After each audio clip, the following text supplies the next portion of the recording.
So welcome again sa Fake Chef Tiguga sa Maldives.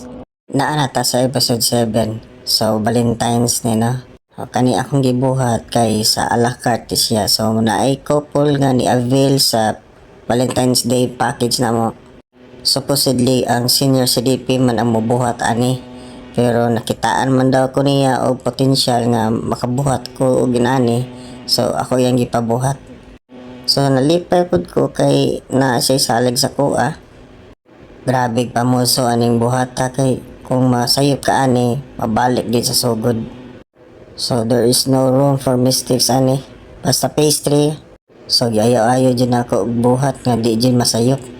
Kay kapoy ang tahan mabalik sugod. So paid off ra gid mo ang restless days na mo no. Nga trabaho 18 hours, 15 to 18 hours para mo prepare lang ani nga adlaw. So shout out ko ni Chef Samira no, ang amo ang senior CDP. Salamat ko kay gitagaan ko niya og pagsalig. Anto Chef Shohan nga amo ay nag-production ani sa base ani. So mauna ni amo ang finished product. So okay na ni, goods na ni para sa mga couples dito sa beach. So medyo simple lang ang atong tema ni kay hangin man dito sa beach good. So tulo ra gid mi no kanang libang uban. Alright.